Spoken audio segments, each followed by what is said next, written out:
Hey guys, Swab this side. So biochemistry के practical lectures में this one is the second video of this iodine test. First video में Molisch test हमने किया था. Molisch test के बाद this one is iodine test. Basically carbohydrate deduction में ही ये दूसरा टेस्ट है.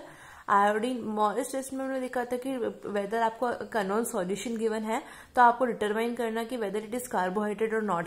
And then what is iodine test. तो आयोडीन टेस्ट में सपोज हमारे पास कोई अननोन सॉल्यूशन है. अननोन सॉल्यूशन में आपको ये बताना है कि ये ठीक है, ये कंफर्म हो गया कि ये कार्बोहाइड्रेट है. अब कार्बोहाइड्रेट में आपको ये बताना है weather it is a polysaccharide. ये पॉलीसेकेराइड है या फिर नहीं है, या फिर इट इज नॉट पॉलीसेकेराइड और इट इज अ मोनोसेकेराइड और डाइसेकेराइड. सो अगर ये तो जो आयोडीन टेस्ट है it is positive in case of polysaccharide. अगर पॉलीसेकेराइड हुआ ये दैट मीन्स आयोडीन टेस्ट हमारा पॉजिटिव आएगा. और अगर ये नेगेटिव आएगा दैट मीन्स ये कोई ना कोई मोनोसेकेराइड या डाइसेकेराइड है. तो कैसे करते हैं हमें टेस्ट. तो इसका सबसे पहले हम इसका प्रोसीजर देख लेते हैं, how we have to perform this test. So first of all, take 5 ml of the given solution. This is unknown solution. We don't know. We know that is कि carbohydrate है, but still we don't know ये कौन सा type का carbohydrate है.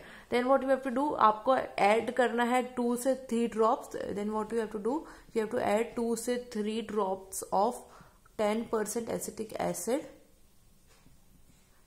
2 से 3 drops of 10% acetic acid, and then you have to shake it well. Once you have added 2 से 3 drops of 10% acetic acid in this solution, and then you have to shake it well.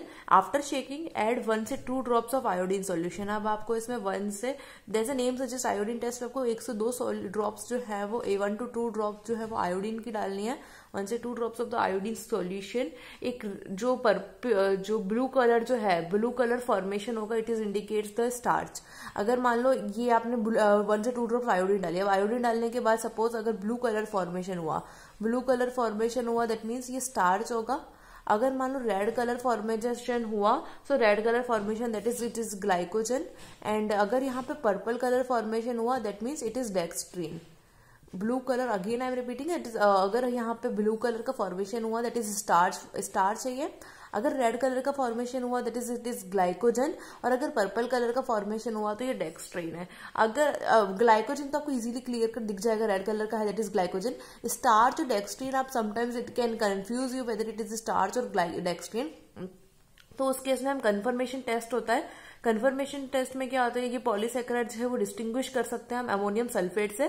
2 type के इसमें आपको saturation test करना पड़ेगा. अगर आपको starch और डेक्सट्रीन में से कंफर्म करना है वेदर इट इज स्टार्च और डेक्सट्रीन, तो इसके आगे आपको हमारा सेचुरेशन टेस्ट आएगा.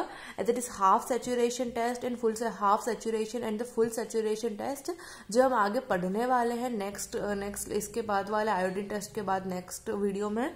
एंड स्टिल अगर स्टार्च जो है प्रेसिपिटेट होगा, स्टिल हम ये देख लेंगे जो स्टार्च है it is precipitated by the half saturation test. It is precipitated by the half saturation test with ammonium sulfate, whereas this dextrine it is precipitated by the full saturation test. Starch is precipitated by half saturation and this dextrine is precipitated by the full saturation test.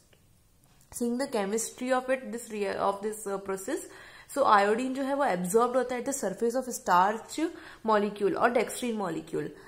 जिस iodine जो आपने डाला था वो absorb हो जाएगा basically. Weather अगर ये सपोज हमें पता है स्टार्च या जो भी है स्टार्च या डेक्सट्रीन है, तो आयोडीन डालने से वो आयोडीन एब्जॉर्ब हो जाएगा इस मॉलिक्यूल पे. इट इज एक बेसिकली फिजिकल फिनोमेना है. अब स्टार्च जो है कंपेरेटिवली बड़ा मॉलिक्यूल होता है as compare, so that it can absorb ज्यादा iodine as compare to dextrin. Starch का कलर बेसिकली हमको वो दिखेगा क्योंकि स्टार्च जो है साइज में कंपैरेटिवली बड़ा होगा डेक्सट्रीन के. Suppose this is the starch and this is the dextrin. So starch जो कंपैरेटिवली बड़ा होगा तो वो ज्यादा एब्जॉर्ब करेगा. So it will basically absorb more iodine as compare to dextrin. इसी वजह से वो तो हमको पर्पल ब्लू, इसी वजह से हमको स्टार्च जो है वो ब्लू कलर का देखने को मिलेगा बिकॉज इट साइज बड़ा है तो ज्यादा आयोडीन एब्जॉर्ब करेगा. It appears blue. एंड जो डेक्सट्रीन है वो अपीयर होगा purple because it size is comparatively small as compare to the starch. So it absorb limited, वो एक लिमिटेड अमाउंट ऑफ आयोडीन ही एब्जॉर्ब करेगा. तो दैट इज वाई डेक्सट्रीन जो है हमें पर्पल कलर का देखने को मिलेगा और स्टार्च जो है वो ब्लू कलर का. ग्लाइकोजन जो है वो रेड कलर देगा आयोडीन के साथ. आयोडीन टेस्ट जो है फिजिकल फिनोमेना है जो कंफर्म कर सकते हैं बाय हीटिंग से.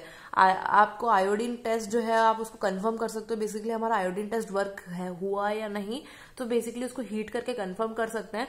आयोडीन जो है वो इवॉल्व हो जाएगा पूरा, एंड सॉल्यूशन जो है अभी सॉल्यूशन का जो कलर आया था वो हीट करने पे वो कलर चला जाएगा, it will come decolourise and the blue colour will disappear. अभी आपके पास ब्लू कलर आया था but you are not sure whether it is that means my iodine test is working और नॉट, सो आप उसको ब्लू कलर आने के बाद आप उसको हीट करेंगे, and after heating when you see that it is decolourise, that means iodine जो है वो इवॉल्व हो चुका है, कलर का डीकलराइज हो चुका है, and the iodine test, this was a positive test.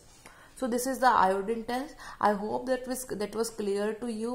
iodine test जो है अगर पॉलीसेक्राइड होगा दैट इज स्टार्च, ग्लाइकोजन या डेक्सट्रिन, उस केस में पॉजिटिव आएगा, और नेगेटिव आएगा अगर नेगेटिव आएगा दैट मीन्स ये कोई मोनोसेक्राइड या डाइसेक्राइड है. So if you have any doubt regarding this, then you can ask me in the comment section or go to the about section. There mention the Insta ID link, and you can also ask the doubt there also. So bye bye guys. Keep learning, keep studying.